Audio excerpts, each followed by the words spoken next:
حلاہل کو کبھی کینس. قرآن کی تفسیر کو عام کیجیے, قرآن کے مضامین کو عام کیجیے. جب سے اس قرآن کے تعلق کو ہم تعلق سے دور ہوئے, امت میں بزدلی آئی. امت بزدل بنی ہے اسی وقت سے جب سے ہم نے قرآن کو کے ساتھ بے توجہی کی. قرآن کے حقائق کو اگر آپ پڑھتے, قرآن کبھی بھی زیادتی کا سبب نہیں سکھاتا, قرآن ناانصافی کا سبب نہیں سکھاتا, لیکن قرآن بزدل بننے کا بھی سبب نہیں سکھاتا. قرآن بزدل بننے کا بھی. اور یہ سارے کی ساری جو باتیں آپ کے سامنے ہو رہی ہیں, اسکاؤٹ کی بات آ رہی ہے, یوتھ کلب کی بات آ رہی ہے, آپ ذرا تھوڑا سا اپنی نگاہوں کو آگے بڑھ کر دیکھیے کہ ہم کس لیے کر رہے ہیں.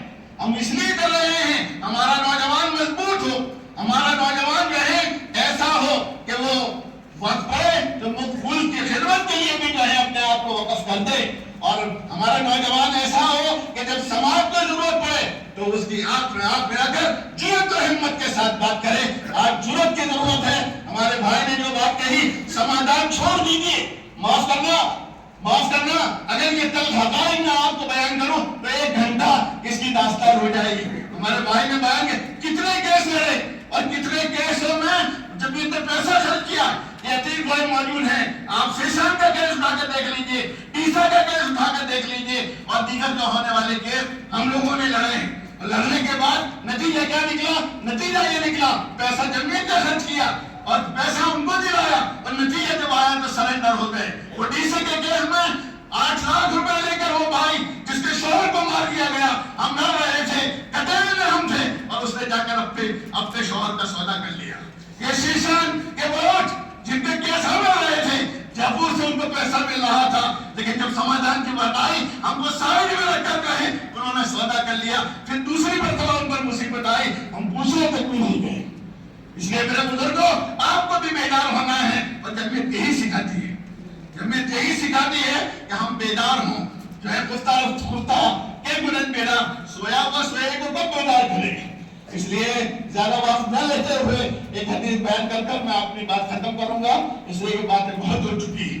ایک روایت میں آتا ہے تدا علیکم الامم, ایک وقت ایسا آئے گا کہ قومیں گنبد ٹوٹ پڑیں گی. حدیث پاک میں ہے ایک وقت ایسا آئے گا کہ قومیں گنبد کس طریقے سے ٹوٹ پڑتی ہیں, اور جس طریقے سے کھانے والے پیالے پر لوگوں کو بلاتے ہیں, کھانے والے پیالے پر بلاتے ہیں. جب کھانے والے پیالے پر مشغول ہوتے کھانے کے لیے کیا باقی رکھتے ہیں؟ کچھ نہیں, چٹ کر جاتے ہیں. فرمایا اس طریقے سے قومیں تم پر ٹوٹ پڑے گی. صحابہ کرام نے عرض کیا یا رسول اللہ کیا اس وقت ہم تعداد میں کم ہوں گے؟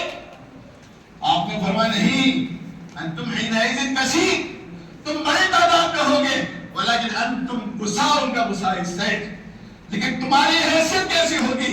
سیلاب میں بہنے والے تنبوں کی ہوگی. ابھی جیسا ہمارے قاری احمد عبداللہ صاحب نے کہا, ایک آدمی اگر اس کو اٹھانا چاہے اور 100 اس طریقے سے چکر لگائے تو نہیں اٹھا سکتے, لیکن سب مل کر اجتماعی طور پر اگر طاقت لگائیں گے تو 2 آدمی بھی اس کو اٹھا کر لے جائیں گے. فرمایا لیکن تمہاری حیثیت کیا ہوگی؟ انتم کا غصہ ان کا غصہ سے سیلاب میں بہنے والے تنبوں کی طرح ہوگی. اور اللہ تعالیٰ تمہارے دشمنوں کے دلوں سے تمہارے روب کو نکال دے گا اور تمہارے اندر وہن سرایت کر جائے گا. پوچھا گیا من وہن یا رسول اللہ, وہن کیا چیز ہے؟ آپ نے فرمایا وہن یہ ہے حب المال و کراہیت الموت. معاف کرنا, سن لیجیے اس بات کو, وہن کیا چیز ہے؟ مال کی محبت اور موت سے نفرت. میرے بزرگوں, بہت سارے اسباب ہمارے پاس ہیں ہماری تنزلی کے, لیکن من جملہ یہ اسباب کے یہ مین ہیں. ہم نے مال سے محبت کی ہے اور موت سے نفرت کی ہے.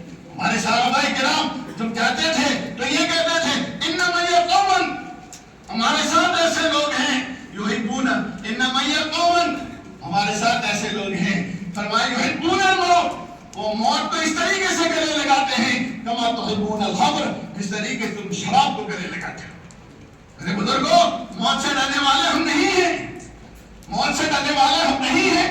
موت فرضی ماہن تقاب ان ماتاقی ہوتی حیات دنیا. فرعون کی بیوی نے کیا کہا تھا؟ ارے تو لے, کیا لے سکتا ہے؟ ہماری زندگی ہے, لے ہی تو لے سکتا ہے, لے لے. میرے بزرگوں, جب تک ہم اس جذبے پر کھڑے نہیں ہوں گے اور جمعیت علماء کے یہ سارے پروگرام اتحاد کو اور مضبوط کیا جائے، ہمارے نوجوانوں کو بھٹکنے سے، غلط روی سے، غلط اشتعال میں آنے سے، غلط جذبات میں آنے سے روکا جائے۔ ہمارا نوجوان خاص طور سے یہاں تو ہماری مومن قوم ہے، الحمدللہ ان میں سنجیدگی ہے، تحمل ہے، برداشت ہے، لیکن ہمارے شہروں کا نوجوان وہ تو جذباتی باتوں کو پسند کرتا ہے، وہ تو جذبات ہی کی بات پسند کرتا ہے۔ جذبات سے کام نہیں چلے گا، سوجھ بوجھ سے کام چلے گا اور ہمت سے کام چلے گا، بزدلی سے نہیں چلے گا۔ اس لیے یہ یوتھ کلب کا شعبہ ہو، تعلیم کا شعبہ ہو، ملت فر کا شعبہ ہو، اصلاح معاشرے کا شعبہ ہو، اوپن اسکول کا شعبہ ہو، یہ سارے کے سارے اگر شعبے دیکھیں، عباراتنا شتیٰ وحسنک واحد، عباراتنا شتیٰ وحسنک واحد وکل الی ذاک الجواد یشیر۔ ہمارے انداز بیان الگ الگ ہیں لیکن سب اسی کی طرف اشارہ کر رہے ہیں، سب اسی کی طرف اشارہ کر رہے ہیں، کاش کے سمجھنے والے سمجھتے ہیں۔ وحسنک واحد کل الی ذاک الجمال یشیر، سارے کے سارے اس جمال ہی کی طرف اشارہ کر رہے ہیں۔ اس لیے بزرگوں ایک ہوں اور پیوستہ شجر سے امید بہار کرتے۔ ہم لوگ بہت سے مرتبہ یہ کہہ دیتے ہیں یہ نرم بات کیوں کر رہے ہیں، یہ ایسی بات کیوں نہیں کر رہے، اور جو لوگ جذبات میں بات کر رہے ہیں، آپ کنہیں کو سن رہے ہو، بے قابو ہو کر بات کر رہے ہیں۔ ہمارے اکابر اس طریقے سے بے قابو بھی نہیں ہوتے، قوم کے مزاج کو، قوم کے مزاج کو اچھی طرح سمجھتے ہیں، قوم سے کے صبر تحمل کے جذبے کو بھی اچھی طرح سمجھتے ہیں۔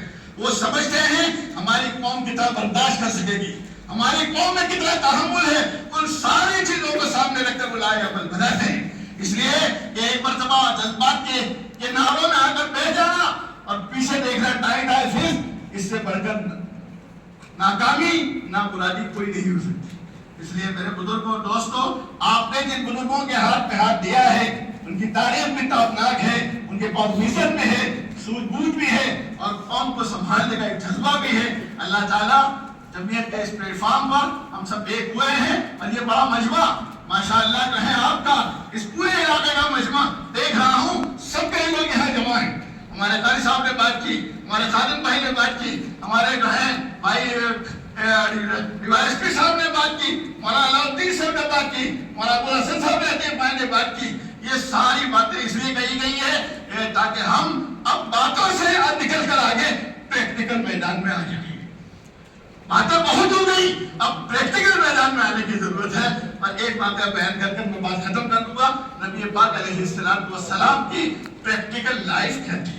ایک مرتبہ خطبات مدراس میں سید سلیمان ندوی رحمۃ اللہ علیہ لکھا ہے، ایک مرتبہ جو ہے حاتم طائی کے بیٹے، آپ جانتے ہو حاتم طائی کو، علی نام آتا ہے، وہ آئے، گلے میں ٹائی لگی ہوئی ہے، عیسائی تھے، نبی کریم صلی اللہ علیہ وسلم کے صحابہ کرام جانثاروں کا مجمع موجود تھے، بیٹھ گئے۔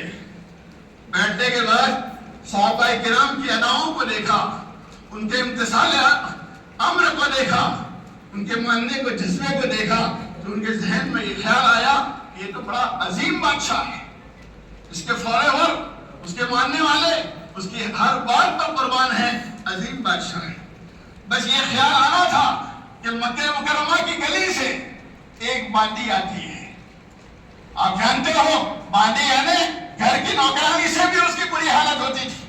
باندی اور غلام وہ کسی مال کے مالک نہیں ہوتے تھے، وہ آتی ہے اور آ کر یہ کہتی ہے، کیا کہتی ہے، سارا مجمع موجود ہے، جیسے یہ ہمارا مجمع موجود ہے، سمجھے، وہ کہتی ہے محمد مجھے آپ کا کچھ کام ہے۔ میرے بزرگوں سچ بتانا، اگر اس وقت کوئی مجھے آ کر یہ کہے مولانا یہ مجمع چل رہا ہو، کوئی مجھے آ کر یہ کہے مولانا آپ کا کچھ کام ہے، تو میں کیا کہوں گا، بڑی پاگل عورت ہے۔ یا اگر میرے اندر کسی درجے انسانیت ہے تو میں یہ کہوں گا داؤد بھائی ذرا دیکھ لینا یہ کیا چاہتی ہے، اس سے آگے نہیں کروں گا۔ لیکن دیکھیے قربان جائیے، معاف کرنا، ہم نے عزت کے اسٹیٹس کے جو مرتبے بنائے ہیں وہ اپنے خود ساختہ ہیں، ہم نے اپنے بزرگی کے مرتبے بنائے ہیں، ہمارے خود ساختہ ہیں، ہمارے سارے وعدے اور مرتبے میرے آقا کے مرتبوں پر ہے، قربان جائیں۔ کیا کیا، سارے جانثار مجمع کو چھوڑ کر اس پانی کی ضرورت کو پورا کرنے کے لیے پورا کر آئے. وہ عدی سارا منظر دیکھ رہے تھے اور دیکھتے ہوئے کہا یہ بادشاہ نہیں ہو سکتا. اگر بادشاہ ہوتا تو اپنی جگہ سے یہ ہلتا بھی نہیں, جگہ بھی نہ چھوڑتا. لیکن یہ تو کوئی اور بات ہے جس کو یہ کہہ رہا ہے کہ یہ نبوت کا خاصہ ہے. اور اس نے کیا کہا, محمد اپنا ہاتھ بڑھاؤ, میں آپ کے ہاتھ پر کلمہ پڑھنے کے لیے تیار. میرے بزرگوں, اسلام تلوار سے پھیلا ہے, اسلام اخلاق سے پھیلا ہے, اسلام عادات سے پھیلا ہے, اسلام کردار سے پھیلا ہے, اسلام جو ہے اچھی تعلیمات سے پھیلا ہے, اسلام جو ہے حقانیت سے پھیلا ہے. آج بھی اگر ہم اسلامی تعلیمات پر کھڑے ہو جائیں اور ہمارے بزرگوں نے جو مجھ سے پہلے بات کی ہے اس پر ہم قائم ہو جائیں تو ہمارا یہ کام جو ہے انشاءاللہ ہمیں اپنے آپ کو ٹٹولنا ہے. سمجھے, اپنے آپ کو ٹٹولنا ہے اور اپنے آپ کو مستحکم کرنا ہے, جائزہ لینا ہے, گناہوں سے پاک کرنا ہے اور اچھے اخلاق سے ہمیں آراستہ کرنا ہے. اللہ تعالیٰ ہمارے اکابر جو عمر کے بڑے مرحلے میں گزر رہے ہیں, انہوں دور دراز سے آئے ہیں, یہاں بیٹھے ہیں, اللہ ان کے آنے کو بھی قبول فرمائے اور اللہ ہمارے اس مجمع کو بھی نظر بد سے بچائے. آج میں دیکھ رہا تھا ہمارے قاری احمد عبداللہ صاحب پوچھ رہے تھے, ہمارا یہ مجموعہ دیکھ کر یہ کہہ رہے تھے مولانا یہ سارے علماء ہیں, اللہ کرے کہ ہمارے یہ سارے جو باقی ہیں وہ بھی علماء بن جائیں, مولانا کی دعاؤں سے ہی علماء بن جائیں. یہ داڑیاں, یہ ہمارا لباس, یہ ہمارے چہرے, یہ ہمارا رہن سہن ہمارے بزرگوں کی قربانیوں کی لہو میں منت ہے. اور ان بزرگوں میں سارے فیض طبیعت کے بلال تھے, حسین احمد مدنی تھے, شیخ الہند محمود حسن دیوبندی تھے. ان کی قربانیاں کی ایک تاریخ ہے اور جن کے نتیجے میں آج میرے چہرے پر داڑھی ہے, آپ کے چہرے پر داڑھی ہے, ہمارے مکاتب قرآنیہ مدارس قائم ہیں تو ان کی قرآن کی. اب ہماری ذمہ داری یہ ہوتی ہے کہ وہ ہم کو دین محفوظ طریقے پر پہنچا کے گئے ہیں, اب ہماری ذمہ داری ہوتی ہے آئندہ آنے والی نسلوں کو محفوظ طریقے پر دین اور ایمان پہنچانا.